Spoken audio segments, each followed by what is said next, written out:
ओम साई राम। मेरा नाम विनोद भाटिया है। मैं यहाँ शिरडी में साई सेवक हूँ। वैसे मैं मुंबई का रहने वाला हूँ। साई की कृपा से इस बार मुझे दूसरी बार ये अपॉइंटमेंट मिली है, अपॉर्चुनिटी मिली है साई सेवक की। 2016-17 में मैं एक साल यहाँ रह चुका हूँ। बाबा का शताब्दी वर्ष था समाधि का। इस बार ऐसा हुआ कि जनवरी महीने में अचानक से मुंबई में पता नहीं बाबा ने क्या किया, मुझे बहुत विचलित कर दिया और मैं रोने लग पड़ा। अनजाने में आंसू निकलते थे और मेरी घरवाले कहते थे कि डॉक्टर के पास जाओ। मैं कहता था मैं क्या जाके बोलूँगा, कुछ तकलीफ़ तो है नहीं। फिर किसी ने सलाह दी कि शिरडी जाके थोड़े दिन रहो।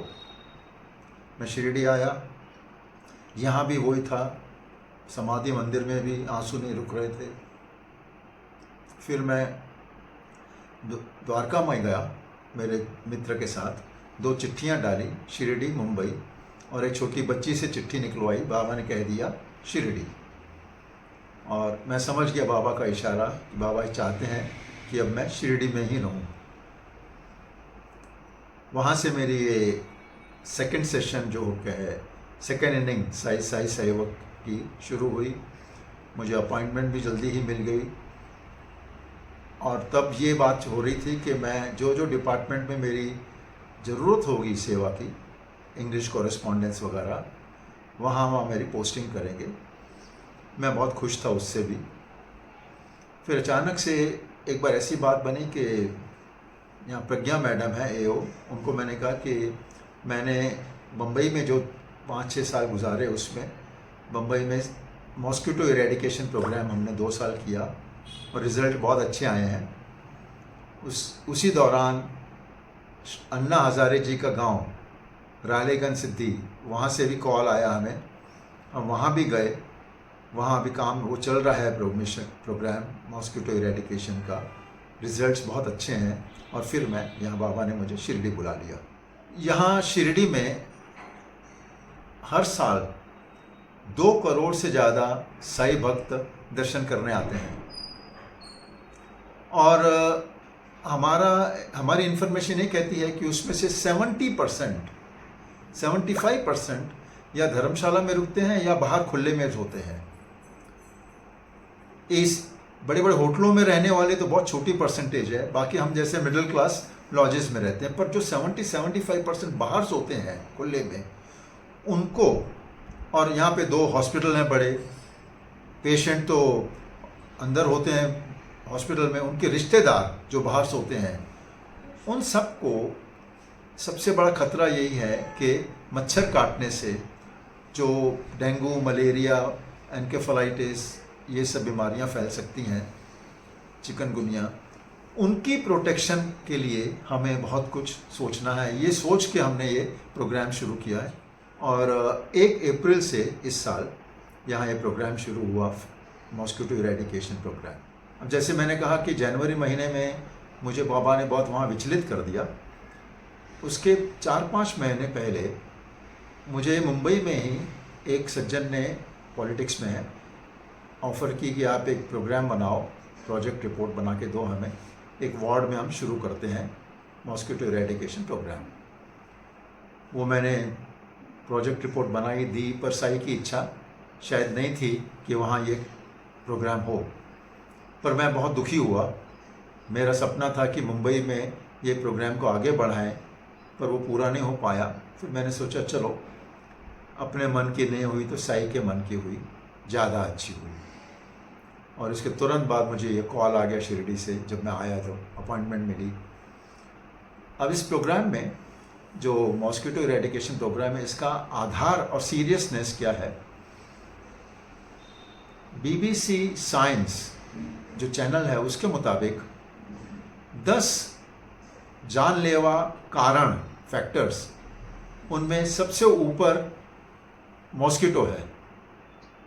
हर साल 7,25,000 लोगों की जान पूरे संसार में मच्छरों की वजह से जाती है। हार्ट अटैक में 1,76,000, फिर नीचे नीचे करते करते बड़े सारे फैक्टर्स हैं कॉजिंग फैक्टर्स, पर मच्छर सबसे ऊपर है। 7,25,000 deaths every year because of mosquito. जब ये परिस्थिति है, इसके साथ साथ मुंबई में पिछले 6 महीने में एक 26 साल के बच्चे की डेंगू की वजह से मौत हो गई। एक 35 साल का विवाहित जवान लड़का इंसान, उस बेचारे की मृत्यु हो गई डेंगू की वजह से। उसकी पत्नी 30 साल की, माँ बाप आज भी संभल नहीं पा रहे। तो ये सब चीज़ें देखते हुए मुझे लगा कि हमें आगे इसके बारे में कुछ करना चाहिए, और हो सकता है, ऐसा नहीं कि ये असंभव है, पॉसिबल है। तो जैसे मैंने कहा, शिरडी में मेरी अपॉइंटमेंट हुई, हमने 1 अप्रैल से ट्रेनिंग स्टार्ट की और 2 अप्रैल से ये प्रोग्राम यहाँ स्टार्ट किया। अब जैसा कि आप लोग जानते हो, मच्छर के 3 स्टेजेस होती हैं, एग, लार्वे, प्यूबा, लार्वे और एडल्ट। अब एडल्ट तो जो मच्छर उड़ता है, हमें काटता है, उसको हम जानते हैं भाई एडल्ट मच्छर है। उसका एक पहले की स्टेज होती है लार्वे, फिर प्यूबा और एक एग।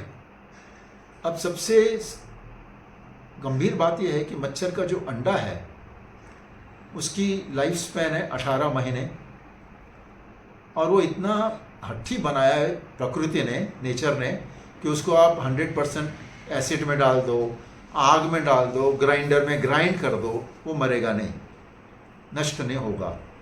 18 महीने उसने पूरे करने हैं, और जैसे उसको पानी मिला या मॉइस्चर मिला, ह्यूमिडिटी मिली, उसमें से मच्छर प्रोड्यूस हो जाते हैं।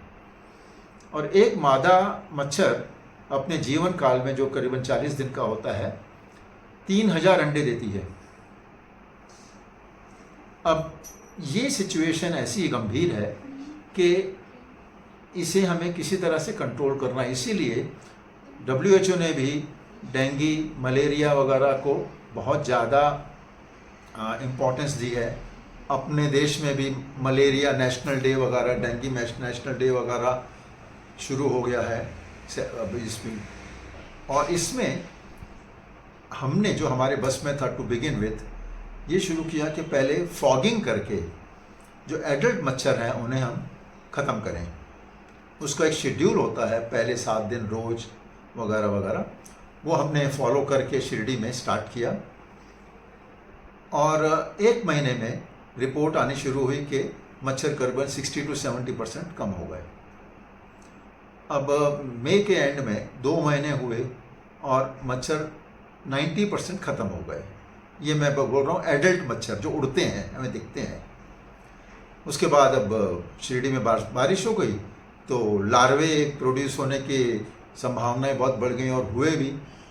उसका ट्रीटमेंट अलग होता है, पानी में पेस्टिसाइड डाल के वो हम स्प्रे करते हैं। अब वो भी हमने स्प्रे करना शुरू कर दिया है। इस प्रोग्राम में हमने साईं बाबा का समाधि मंदिर, द्वारका माई, आसपास जितने हैं चावड़ी और गुरुस्थान, ये सारे जितने हैं अपना मंदिर के आसपास, फिर एक साई उद्यान है जहाँ पे भक्तों को रखते हैं। 500 रूम जो साई आश्रम है, जहाँ पे धर्मशाला है, और उसके पीछे ऑफिसर्स क्वार्टर्स हैं। इतना एरिया हमने इनका पायलट प्रोजेक्ट कवर किया। अभी रिसेंटली जब हमने पेस्टिसाइड स्प्रे करना शुरू किया, तो उसके लिए हमें जो उनके चेम्बर्स के ढक्कन खोलने पड़ते हैं ताकि उसके अंदर हम पानी स्प्रे कर पाए। और ऐसी साई की कृपा रही कि 500 रूम, साईं बाबा टेम्पल, समाधि मंदिर, और जहाँ जहाँ ड्रेन्स के हमने ढक्कन खोले, एक भी मच्छर नहीं मिला।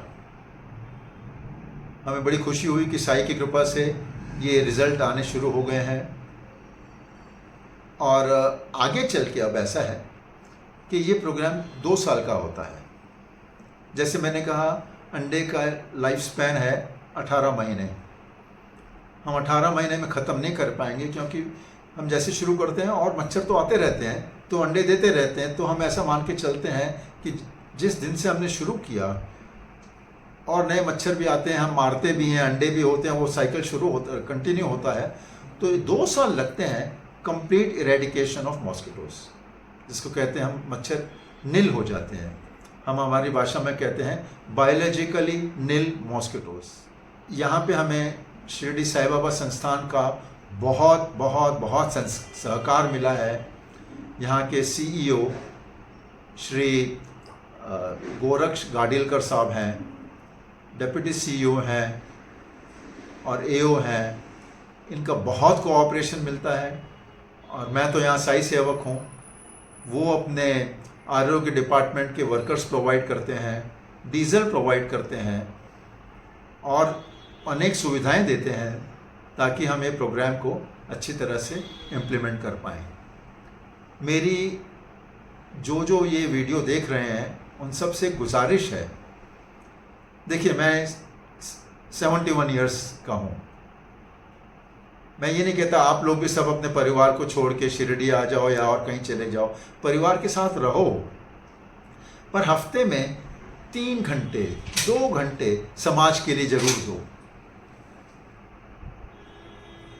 अगर ये आप कर पाए निस्वार्थ भाव से, और ये जो मॉस्किटो इरेडिकेशन प्रोग्राम है, मैं इस वीडियो के माध्यम से, हमारी बहन है टंडन जी जो मेरे साथ जुड़ी हुई हैं काफ़ी क्लोजली, मैं वीडियो के माध्यम से आप सबको एक विश्वास दिलाना चाहता हूँ। कोई भी संस्था कहीं भी ये प्रोग्राम शुरू करेगी तो सारा टेक्निकल सपोर्ट मैं दूंगा, और अगर ज़रूरत हुई तो मैं बीच बीच में वहाँ आऊँगा भी, चाहे वो दिल्ली ही हो। हमारा उद्देश्य ये है कि किसी भी परिवार का कोई भी सदस्य डेंगू, मलेरिया, एन्केफेलाइटिस या चिकनगुनिया से उसके जान ना जाए या बीमार ना हो, परिवार को कोई आर्थिक, अभी ऐसे ऐसे केसेस हमने देखे हैं मुंबई में जहाँ मैं रहता हूँ, वहाँ पे एक डेंगू केस होता है तो 8-8, 9-9 लाख रुपए का बिल आता है ICU में। और अगर भगवान ना करे अगर वो सेप्टिसीमिया हो गया या कोमा में चला गया, ICU में चला गया, तो ईश्वर को पता क्या होगा। और हमें तब तक नहीं रुकना चाहिए जब तक हमारे घर में ये बीमारी आए और हमारे घर का कोई सदस्य इस तरह हमें छोड़ के चला जाए। और गवर्नमेंट, BMC क्या करती है, कितना करती है, क्यों नहीं करती, वो विषय में पढ़ने का कोई फ़ायदा नहीं है। हम क्या करते हैं समाज के लिए, और मुझे विश्वास है अंजू जी के ये जो एफर्ट है उससे साईं बाबा के जो भक्त हैं उन तक ये संदेश पहुंचेगा। और अगर 25-30 भक्त भी इस मुहिम में शामिल हो जाएं तो मुझे पूरा विश्वास है कि ये आगे बहुत बढ़ेगी।